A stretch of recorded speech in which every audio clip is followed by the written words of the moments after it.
नमस्कार, बहुत बहुत स्वागत है आपका मनी मैटर्स फॉर वुमेन में। मैं हूं प्रियंका उपल। हर बार की तरह मनी मैटर्स से रिलेटेड आपके डिसीजन में हेल्प करने के लिए हमारा ये शो स्पेशली फॉर वुमेन एक बार फिर लेकर आए हैं आपके लिए सवाल जवाब। और हमारे साथ आज आपकी क्वेरीज का जवाब देने के लिए हैं जयंत पाय, सर्टिफाइड फाइनेंशियल प्लानर। जयंत जी, बहुत बहुत स्वागत है आपका शो में। जयंत जी हमसे जुड़ेंगे, लेकिन एक बार आपको बता दें कि अगर आप इस शो में अपने सवाल हमसे भेजना चाहते हैं, अपने क्वेरी हमें भेजना चाहते हैं, तो आपको हमें एसएमएस के जरिए या फिर ईमेल के जरिए अपना सवाल भेजना होगा। एसएमएस करने का तरीका बेहद आसान है। अपना सवाल लिखें, उससे पहले हमारा कोड SHG जरूर लिखें और इसे भेजें 57575 पर, या फिर आप हमें ईमेल के जरिए भी अपना सवाल भेज सकते हैं। अपनी पूरी कॉन्टैक्ट डिटेल्स जरूर लिखिएगा और इसे भेजें shg@znetwork.com पर। तो कोशिश इस शो के जरिए हमारी, ताकि हमारे फीमेल व्यूअर्स को मिल सके एक दिशा, एक एज मिल सके जहां वो अपने डिसीजन ले सके अपनी फाइनेंशियल प्लानिंग से रिलेटेड। यानी अब सिर्फ किचन का बजट ही बनाने में महिलाएं एक अहम रोल नहीं निभाती हैं, बल्कि अपने घर का बजट बनाने में, अपनी फाइनेंशियल प्लानिंग करने में भी अब महिलाएं आगे हैं। तो आज शो में शुरुआत करते हैं अपनी विमेन अचीवर से। आपको आज मिलवाते हैं कि कौन है हमारी आज की फीमेल अचीवर। आज हैं हमारे साथ अंकिता भांबरी, लेकिन अंकिता भांबरी के बारे में पहले जान लेते हैं। Tennis player Ankita Bhambri doctor बनना चाहती थी, लेकिन किस्मत ने इन्हें एक स्पोर्ट्स पर्सन बना दिया। 5 साल की उम्र से टेनिस की शुरुआत करने वाली अंकिता को टेनिस से जुड़े आज करीब 17 साल हो चुके हैं और इन 17 सालों में इन्होंने राष्ट्रीय और अंतर्राष्ट्रीय स्तर पर अपनी कामयाबी का परचम लहराया है। आइए देखते हैं अंकिता के इस सफर की शुरुआत कब और कैसे हुई। माँ बाप के सपने को पूरा करना बच्चों का फर्ज होता है, तभी तो अंकिता भांबरी डॉक्टर नहीं बल्कि टेनिस प्लेयर बनी।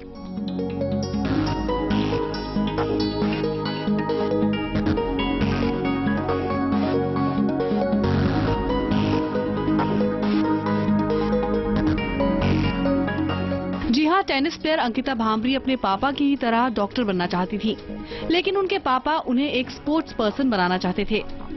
दिल्ली में पली बड़ी अंकिता ने पापा के सपने को सच करने के लिए महज 5 साल की उम्र में टेनिस की ट्रेनिंग लेनी शुरू की और 2 साल बाद ही सिर्फ 7 साल की उम्र में इन्होंने स्टेट रैंकिंग टूर्नामेंट खेला और सफल रही। 11 साल की उम्र से अंकिता ने भारत को अंतर्राष्ट्रीय स्तर पर रिप्रेजेंट करना शुरू कर दिया था। फिर चाहे वो ITF जूनियर चैंपियनशिप हो, Asia Oceania youth qualifying cup हो, जूनियर फेड कप हो, एशियन गेम्स बुसान हो या फिर सीनियर फेडरेशन कप ही क्यों ना हो, सभी टूर्नामेंट्स में अंकिता ने अपनी काबिलियत से देश का नाम रोशन किया है। इतना ही नहीं, अंकिता ने 2009 में वुमेन्स ITF $10,000 सिंगल्स और डबल्स में भी जीत हासिल कर कामयाबी का परचम लहराया है। कमाल की बात तो ये है कि अंकिता को टेनिस खेलता देख इनकी बहन सना और भाई यूकी भांबरी ने भी टेनिस को करियर के तौर पर चुना। इनफैक्ट अंकिता ने तो बहन सना के साथ कई डबल्स टूर्नामेंट भी खेले हैं और जीत भी दर्ज की है। वहीं भाई यूकी भांबरी भी टेनिस में एक उभरता सितारा हैं। अंकिता आज भी अपने बहन और भाई को टेनिस से जुड़ी टिप्स देती रहती हैं। खासकर ध्यान रखती हैं कि टेनिस कोर्ट में जो गलतियां उन्होंने की वो यूकी या सना ना दोहराएं। अंकिता को टेनिस खेलते हुए करीब 17 साल हो चुके हैं। इसके अलावा अंकिता टीम टेनिस नाम की ऑर्गेनाइजेशन से भी जुड़ी हैं। टीम टेनिस एक ऐसी संस्था है जिसके देश भर में 25 टेनिस अकेडमी और 15 स्कूल हैं। 24 साल के अंकिता को खाली समय में मूवीज देखना, नॉवल पढ़ना और दोस्तों के साथ घूमना काफी पसंद है।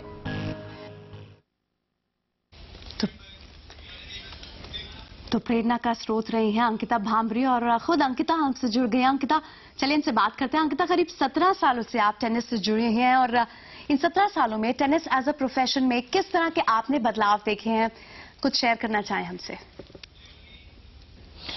स्पोर्ट्स एक करियर ऑप्शन नहीं है था हमारी कंट्री में। जब मैंने स्टार्ट करा था तब बहुत सारे लोग खेलते भी नहीं थे और दिल्ली का होने से ये था कि साउथ में और वेस्ट में, महाराष्ट्र, चेन्नई में काफ़ी स्पोर्ट्स पर्सन थे, लेकिन दिल्ली में पढ़ाई को ही ज़्यादा इंपॉर्टेंस दी जाती थी।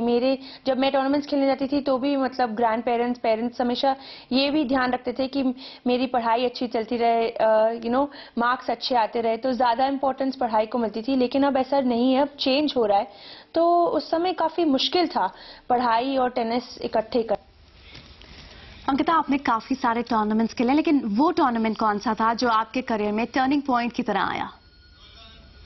सबसे पहले जब मैं 13 इयर्स की थी और मैंने नेशनल्स जीता था श्री राम का दिल्ली में, ट्रिपल क्राउन जीता था, अंडर 14 सिंगल्स, अंडर 16 सिंगल्स और अंडर 16 डबल्स में अपनी बहन सना के साथ जीती थी। तो वो काफ़ी टर्निंग पॉइंट था मेरे करियर में। तब से मैंने डिसाइड करा कि हाँ, मैं अब आगे चलकर इंटरनेशनल टूर्नामेंट्स खेलना चाहूँगी और वुमेन्स टूर्नामेंट्स खेलना चाहूँगी।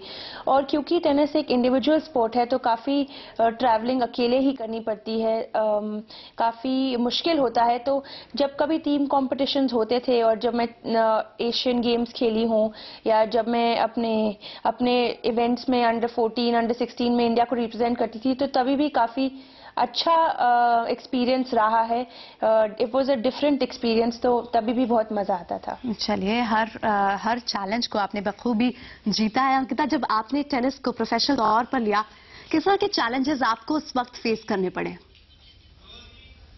पहली बात, मैं एक लड़की थी तो टेनिस में काफ़ी ट्रैवलिंग करनी पड़ती है और अकेले ट्रैवल करना बड़ा ही मुश्किल है क्योंकि ऑल अराउंड द वर्ल्ड सब कुछ अपने आप करना पड़ता है।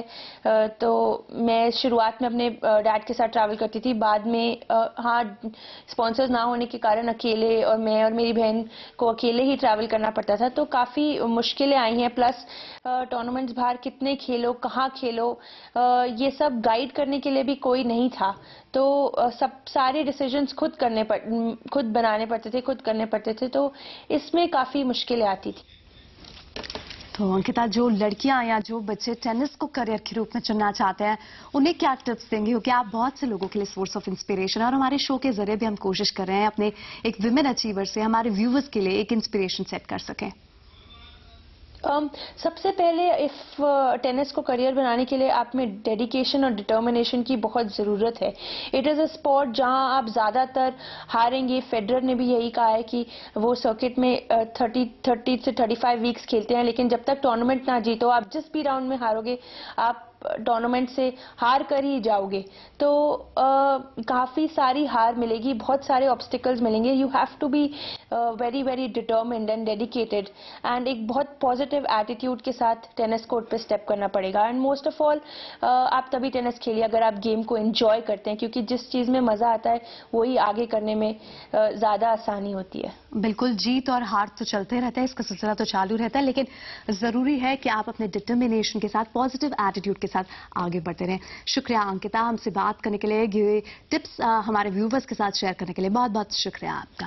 और इसी के साथ मनी मैटर्स फॉर वुमेन में फिलहाल वक्त एक ब्रेक का, लेकिन ब्रेक के बाद होंगे सवाल जवाब, और आपके सवालों के जवाब देने के लिए हमारे साथ होंगे जयंत पाए।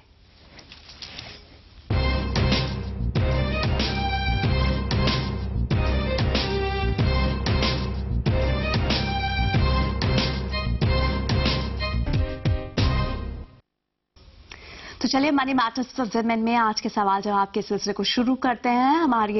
हमारी आज शो की पहली व्यूवर है नेहा अग्निहोत्री, दिल्ली से इन्होंने अपना सवाल हमें भेजा है। नेहा जी, बहुत बहुत स्वागत है आपका, पूछिए अपना सवाल। जी नमस्कार सर। जी पूछिए। जी आप मेरी 2 डॉटर्स हैं, एक 1.25 साल की है और एक 4.25 साल की है। तो इनके लिए मैं बहुत अच्छे सा कोई चाइल्ड प्लान लेना चाहती हूँ। जी, आप कहीं और भी इन्वेस्ट कर रही हैं नेहा जी? मैं वैसे गवर्नमेंट जॉब में हूँ तो मेरा कट रहा है पीएफ वगैरह। हेलो, अभी बच्चों के लिए मैंने कुछ भी नहीं लिया है। चलिए, बच्चों के लिए चाइल्ड प्लान लेना चाहती हैं, 2 बेटियां हैं, 1 साल की और 4 साल की। तो टाइम होराइजन जाहिर सी बात है जयंत जी, लंबा रखना होगा इन्हें, बच्चे इनके बहुत छोटे हैं। क्या सलाह देंगे, कौन सा चाइल्ड प्लान लेना होगा? नेहा जी, चाइल्ड प्लान जो है 3 अलग अलग टाइप्स के होते हैं। एक है एंडोमेंट प्लान, एक है मनी बैक प्लान और तीसरा है यूनिट लिंक प्लान। अभी एंडोमेंट और मनी बैक में वो सिर्फ डेट इंस्ट्रूमेंट्स में निवेश करते हैं, तो जिसमें आपको साल के 8 या 9% का रिटर्न मिल सकता है। लेकिन क्योंकि आपका नज़रिया लंबा है, मुझे लग रहा है कि अगर आपको चाइल्ड प्लान ही लेना है तो आप यूनिट लिंक चाइल्ड प्लान ले सकते हो। और उसमें एक अच्छा है बिरला सन लाइफ का जो चाइल्ड प्लान है। चाइल्ड प्लान्स का जो मेन एडवांटेज है, उसका एक फीचर है वेवर ऑफ प्रीमियम करके। क्योंकि अगर जो पॉलिसी का जो टेन्योर है उसमें अगर पेरेंट की मृत्यु होती है, क्योंकि इसमें पेरेंट इंश्योर्ड होता है और चाइल्ड बेनिफिशियरी होता है, तो अगर पेरेंट की मृत्यु होती है तो इंश्योरेंस कंपनी जो भी पॉलिसी का जो रिमेनिंग टर्म है उसमें प्रीमियम भरती है और ये पॉलिसी अलाइव रखती हैं, मतलब वो पॉलिसी चलते हैं, पॉलिसी बनने होते हैं। लेकिन चाइल्ड प्लान्स का एक डिसएडवांटेज है कि उसमें बहुत हाई कॉस्ट होता है और बहुत से कॉस्ट आपको इमीडिएटली एजेंट बोलता नहीं है, तो वो आपको थोड़ा सतर्क रहना पड़ेगा। जी चलिए, तो ये इन 3 विकल्प में से आप अपने लिए, आपके लिए यूनिट लिंक प्लान चुनना बेहतर होगा। आपके पास अच्छा खासा समय है जहां आप अभी इन्वेस्ट कर सकते हैं। तो जयंत जी की सलाह है कि आप अपने लिए एक यूनिट लिंक प्लान चूज कर सकते हैं। एक और व्यूवर है अत्या बेगम है मुंबई से, इन्होंने अपना सवाल हमें भेजा है। अत्या जी बहुत बहुत स्वागत है आपका, पूछिए अपना सवाल। अत्या जी आप अपना सवाल पूछे। उनसे शायद संपर्क टूट गया है, उनका सवाल ले लेते हैं एसएमएस के जरिए। अत्या जी ने हमसे ये पूछा था कि इनकी जो मंथली सैलरी है वो 28,000 रुपए है और कहाँ इन्वेस्ट करें जयंत जी कि इन्हें एक टैक्स बेनिफिट भी मिल पाए। अगर उन्हें इक्विटी में इन्वेस्ट करना है तो एक ही उपाय है, वो है इक्विटी लिंक्ड सेविंग स्कीम्स। ये सेक्शन 80C के तहत उनको टैक्स बेनिफिट दे सकता है। पहले उनको ये देखना है कि उनको कितना निवेश करना है, क्योंकि ऑलरेडी उनके सैलरी से अगर ईपीएफ कट रहा है तो 80C का टोटल सीलिंग है 1 लाख रुपीस, तो उसमें से ईपीएफ का अमाउंट कट करे और जो बैलेंस है वो आप ईएलएसएस में वो निवेश कर सकती है। और अगर वो उनका रिस्क एपेटाइट कम है तो थोड़ा जो लार्ज कैप में जो निवेश करते हैं वो ईएलएसएस चूज कर सकते हैं, जैसे फ्रैंकलिन टैक्स शील्ड है, फिडेलिटी टैक्स एडवांटेज है या कैनरा रोबेको टैक्स सेवर है। और अगर थोड़ा हायर रिस्क एपेटाइट है तो जो ईएलएसएस मिड कैप्स में ज़्यादा निवेश करते हैं उनमें वो एसआईपी के थ्रू निवेश कर सकती हैं। 3 अच्छे फंड्स हैं, एक एचडीएफसी लॉन्ग टर्म एडवांटेज, एक आईसीआईसीआई प्रूडेंशियल टैक्स प्लान और एक डीएसपी टैक्स सेवर। तो इन तीनों में से किसी में निवेश कर सकती है वो। जी तो चलिए अत्या जी आपके लिए सलाह यही रहेगी, एटीसी के तहत अगर आप टैक्स बेनिफिट चाहते हैं तो म्यूचुअल फंड की ईएलएसएस स्कीम्स में आप निवेश कर सकते हैं। और आप देख सकते हैं टैक्स सेविंग फंड के लिए कौन कौन से फंड ये टीवी स्क्रीन पर आपके सामने हैं। और डीएसपीबीआर टैक्स सेवर 13% तक का इंटरेस्ट है, रिटर्न है इसका, एचडीएफसी का प्लान है, इसके अलावा आईसीआईसीआई प्रूडेंशियल टैक्स प्लान भी है जहां आप निवेश कर सकते हैं। चलिए बढ़ते हैं आगे। एक और व्यूवर है मुस्कान सोनी मेरठ से, जिन्होंने अपना सवाल हमें भेजा है। मुस्कान जी हमसे फोन लाइन पर बनी हुई है, पूछिए अपना सवाल मुस्कान जी। हेलो जी बहुत बहुत स्वागत है आपका, पूछिए अपना सवाल। Happy new year ma'am. Ma'am मैं ये पूछना चाह रही हूँ कि कौन सा जो है मेडिक्लेम सबसे बेस्ट है फैमिली के लिए, और जिसमें हम 4 लोग हैं घर में तो सब कवर हो जाएं। जी तो पूरे परिवार के लिए आप कंबाइंड लेना चाहती हैं प्लान? जी चलिए जयंत जी से इस पर राय ले लेते हैं। जयंत जी जैसे पहले भी अपने व्यूवर्स को हम बता चुके हैं कि इंडिविजुअल प्लान लेने से बेटर है कि पूरी फैमिली फ्लोटर प्लान अगर आप ले पाएं तो इनके परिवार में 4 लोग हैं, 4 लोग प्लान के अंडर कवर भी हो जाएंगे। कौन सा मेडिक्लेम प्लान इनके लिए ठीक रहेगा? मुझे लगता है कि अगर वो कोई stand alone health insurance company का प्लान ले तो वो बेहतर रहेगा। स्टैंड अलोन मतलब जो कंपनी सिर्फ हेल्थ इंश्योरेंस देती है और कोई भी दूसरा इंश्योरेंस नहीं देती। तो पहले ऐसे कंपनीज नहीं थे, लेकिन अभी 3 ऐसे कंपनीज हैं। एक है अपोलो म्यूनिक, जिसमें अगर मैंने जस्ट कैलकुलेट किया कि उनको अगर 4 लोगों के लिए लेना है तो अराउंड 18,000 का प्रीमियम हो सकता है। दूसरा है स्टार हेल्थ, उसमें अराउंड 19,200 हो सकता है। और मैक्स ब्यूपा जो है उसमें एक 23,000 का प्रीमियम हो सकता है। लेकिन जो भी आप चूज करें सिर्फ प्रीमियम देख के मत लो, क्योंकि बहुत से अलग अलग उसमें एक फाइन पॉइंट्स है, जैसे एक्सक्लूजन्स है, वेटिंग पीरियड है, ये सब टेक्निकल टर्म्स है जो आप कोई अच्छा इंश्योरेंस एजेंट चूज करके उनको पूछे तो बेहतर है। जी तो चलिए उन कंपनियों से आपको बचना होगा जो टीपीएस पर निर्भर करती हैं। स्टैंडअलोन कंपनीज का आप चुनाव कर सकते हैं और 3 अच्छे ऑप्शन है आपके पास। स्टार हेल्थ की आप ये प्लान ले सकते हैं, इसके अलावा मैक्स बुपा का आप मेडिक्लेम पॉलिसी ले सकते हैं, अपोलो म्यूनिच का भी आप मेडिक्लेम पॉलिसी ले सकते हैं। उम्मीद है आपको आपके सवाल का जवाब मिल गया होगा। बढ़ते हैं आगे, हमारे साथ मधु शर्मा जी हैं, हमारी अगली व्यूवर। मधु जी बहुत बहुत स्वागत है आपका, पूछे अपना सवाल। हाँ जी मैम गुड इवनिंग।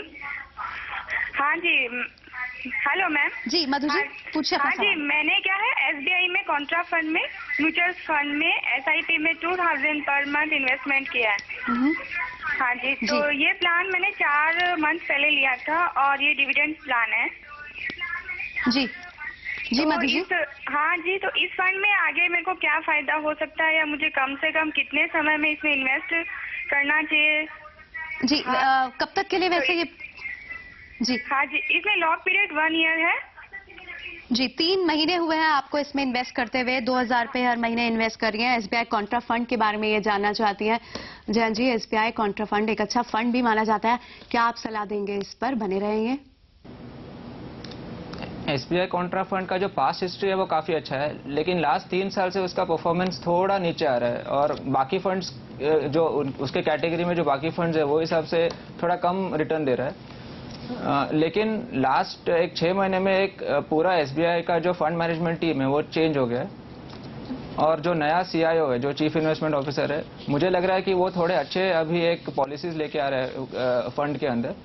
तो मुझे लग रहा है कि उनका जो एसआईपी है उनको अभी कंटिन्यू करना चाहिए जी, और एसआईपी जो खत्म होने के बाद और 1 साल रुकना चाहिए, जो जिसमें वो उसका परफॉर्मेंस मॉनिटर कर सकते हैं। जी, तो चलिए आप अपनी एसआईपी देने के बाद अपने पोर्टफोलियो को रिव्यू कर सकती हैं। बहुत ज़्यादा निर्भर इस बात पर करता है, क्योंकि एसबीआई कॉन्ट्रा फंड एक पुराना फंड तो ज़रूर है, लेकिन जिस तरह से जयंत जी ने बताया कि कई सारे बदलाव मैनेजमेंट लेवल पर आए हैं, जिसके कारण इस फंड को इतने अच्छे पॉजिटिव एटीट्यूड के साथ नहीं देखा जा सकता। फिलहाल वक्त एक छोटे से ब्रेक का है, ब्रेक के बाद भी सवाल जवाब का सिलसिला बना रहेगा। आप देखते रहिए money matters for women.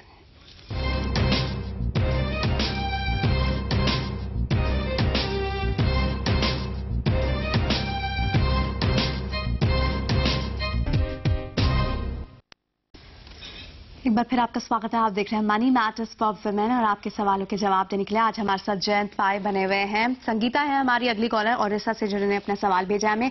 Sangeeta जी, बहुत बहुत स्वागत है आपका, पूछिए अपना सवाल। Thank you madam. मैडम, मेरा सवाल ये है कि मैं बिगिनर हूँ मार्केट के रिलेटेड, और मेरा हस्बैंड हर महीना 5000 रुपए दे रहे हैं टू इन्वेस्ट जी। एंड जैसा आपने लास्ट टाइम जैसा सजेशन दिया है उसके हिसाब से हम लोगों ने एवरी मंथ 7000 रुपीज सिप में डाल दिया है। तो ये 5000 रुपीज भी सेविंग्स के लिए वो मुझे दिए हैं जी। एंड मुझे आफ्टर 5 इयर्स ये पैसा मुझे चाहिए मेरा लड़के का एजुकेशन के लिए। जी संगीता जी, यानी अभी 7000 आप निवेश कर रही हैं, 5000 और एडिशनल इन्वेस्टमेंट करना चाहती? हाँ मैडम जी। आपकी एज जान पाएंगे? हाँ, मैं 33 की हूँ मैडम। जी चलिए, संगीता जी ऑलरेडी इन्वेस्ट कर रही हैं, जैसे कि एक रेगुलर व्यूवर है, इन्होंने बताया कि पहले भी सवाल पूछा था और इन्हें सलाह यही दी गई थी। जयंत जी, अब एडिशनल 5000 कहाँ ये इन्वेस्ट करें? 15 से 20% रिटर्न चाहती हैं ये। क्योंकि वो पहले से निवेश कर रही हैं, तो इसलिए मैं उनको डायरेक्टली इक्विटी फंड्स में और निवेश करने की सलाह दे सकता हूँ। तो अगर उनको एक लार्ज कैप फंड चूज करना है तो एक फ्रैंकलिन ब्लू चिप है, नहीं तो डीएसपी टॉप 100, ये दोनों में से किसी एक में कर सकते हो। और अगर वो ऑलरेडी लार्ज कैप फंड्स में इन्वेस्ट कर रही है और मिड कैप एक्सपोजर चाहिए उनको, तो वो आईडीएफसी प्रीमियर इक्विटी या सुंदरम सिलेक्ट मिड कैप, ये दोनों में से किसी में एक में 5000 पर मंथ निवेश कर सकती है।